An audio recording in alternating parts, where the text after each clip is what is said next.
হেমন্ত মুখার্জির সেই জনপ্রিয় গানের লাইনগুলো মনে আছে? আজ দুজনার দুটি পথ দুটি দিকে গেছে বেঁকে। ঠিক এই মুহূর্তে শুভেন্দু অধিকারী এবং সদ্য নির্বাচিত রাজ্যের বিজেপি সভাপতি তাদের বক্তব্য শুনলে মনে হয় যেন সত্যি সত্যি দুটি পথ দুটি দিকেই বেঁকে গেছে।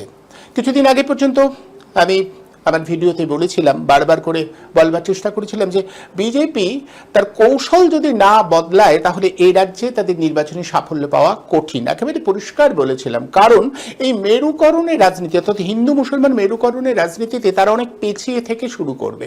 কেন বলেছিলাম? কারণ একটা অংশের ভোট যদি তাদের বিরুদ্ধে আগে থেকেই নিশ্চিত হয়ে যায় যে তাদের বিরুদ্ধেই পড়বে, তাহলে তো তাদের পেছিয়ে থেকেই শুরু করতে হবে এবং কৌশল না বদলালে তাদের লড়াইয়ের ময়দান অনেক কঠিন হয়ে উঠবে।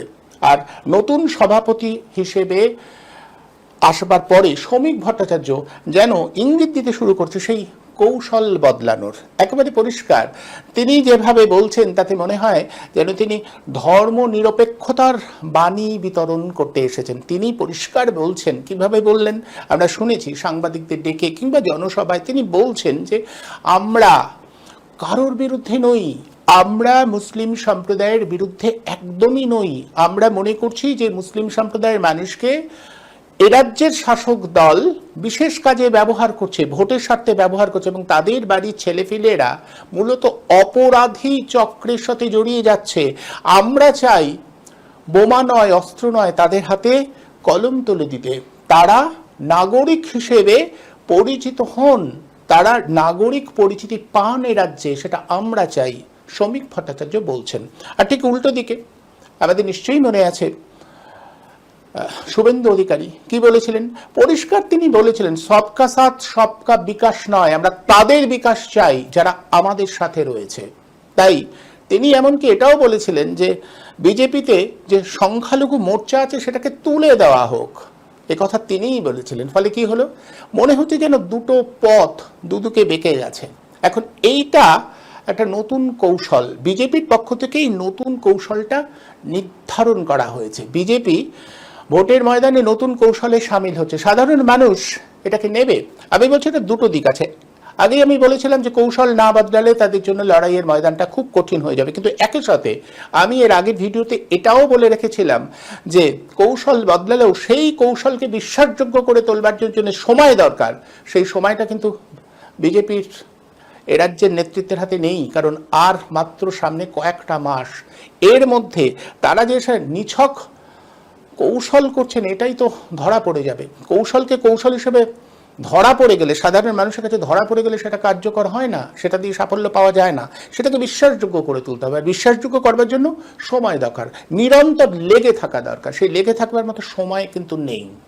কি করা হচ্ছে? তারা অঙ্কটা এভাবে কষেছে যে শুভেন্দু কট্টরপন্থী হিসেবে একটা অংশকে, মানে হিন্দু ভোটকে একত্রিত করবার কাজটা করুক, আর অন্যদিকে শ্রমিক ভট্টাচার্যের তথাকথিত ধর্ম নিরপেক্ষতার বাণী, এটা দিয়ে যে কি করা হবে, এটা দিয়ে সাধারণ ভোটারদের একটু বিভ্রান্ত করা হবে, তারা টলে যাবেন।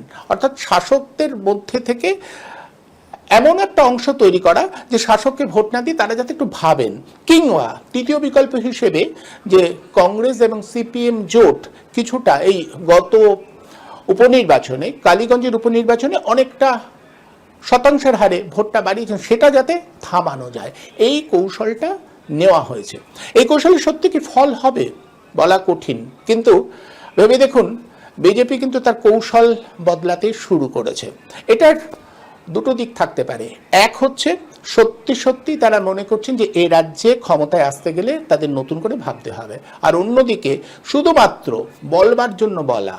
আমরা কিছুদিনের মধ্যেই বুঝতে পারবো যে বিষয়টা কোথায় দাঁড়াচ্ছে। আর এটা যদি সত্যি সত্যি দুটো পথ দুটো দিকে বেঁকে যায়, তাহলে বিজেপির ভেতরে যে অন্তর্দ্বন্দ্ব রয়েছে, অন্তর্কলহ হয়েছে, তাহলে সেটা কিন্তু আগামী দিনে আরও চওড়া হবে। অর্থাৎ বিজেপির ভিতরে, যেটা আমি বারবার করে বলেছিলাম, সবাই একমতো চলছে না। শুভেন্দুর আধিপত্য সবাই মানতে চাইছেন না। যারা মানতে চাইছেন না তারা অন্য পথে যাবেন। কিন্তু এ পথ ও পথ যে পথেই যাওয়া চেষ্টা বিজেপির কর্মী সমর্থক বা নেতৃবৃন্দ করুক না কেন, অনেকগুলো প্রশ্ন থাকছে, হাতে সময় খুব কম, সবাইকে একসাথে নামাতে হবে। নামাতে পারবে বিজেপি নেতৃবৃন্দ?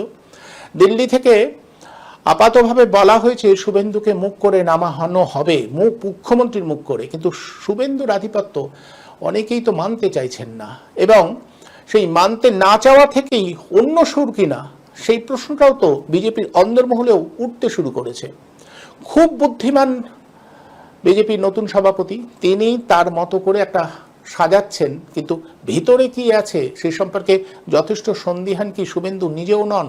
অর্থাৎ কোন দিকে যাচ্ছে, কয়েনটা ফেলা হয়ে গেছে, কিন্তু কয়েনে হেড না তেল, কোনটা পড়বে কেউ বুঝতে পারছেন না। অর্থাৎ কয়েনটা এখন ঠিক উপরে রয়েছে, কোন দিকে পড়লে কি হবে কেউ বুঝতে পারছেন না। ফলে বিজেপি এখন একটা সন্ধিক্ষণে দাঁড়িয়ে রয়েছে এ রাজ্যে। মুখে বলছে বটে, শ্রমিক ভট্টাচার্য খুব দাপটের সাথে বলছেন সময়ের অপেক্ষা তৃণমূল চলে গেল বলে, কিন্তু তৃণমূল আপাতমস্তক দুর্নীতিগ্রস্ত, তাদের দুর্নীতি নিয়ে কোনো সন্দেহ নেই, সরকারটা পুরোপুরি দুর্নীতিগ্রস্ত, কিন্তু ভোটটা যেভাবে হয় এ রাজ্যের ভোটের যে গতি প্রকৃতি, সেই গতি প্রকৃতির দিক থেকে তৃণমূলকে চ্যালেঞ্জ করবার মতো অবস্থায় এখনো বিজেপি যে পৌঁছতে পারেনি সেটা নিশ্চিত।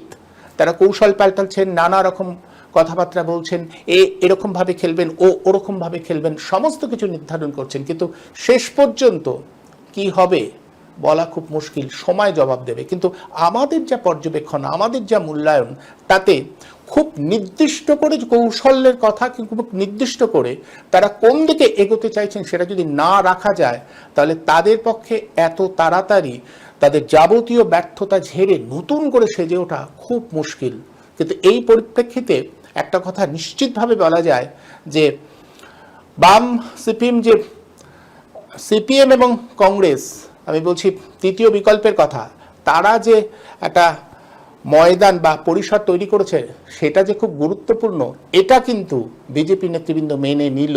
অর্থাৎ যারা ধর্ম না দেখে ভোট দেবেন তাদের জন্য যে একটা জায়গা আছে, সেই জায়গাটা যে তৃতীয় বিকল্প অর্থাৎ কংগ্রেস এবং সিপিএম দখল করতে যাচ্ছে, এটা অন্তত বিজেপি নোটিশ করেছে, লক্ষ্য করেছে, এবং সেই জন্যই তারা ওখানটা ঘাটতে চাইছে।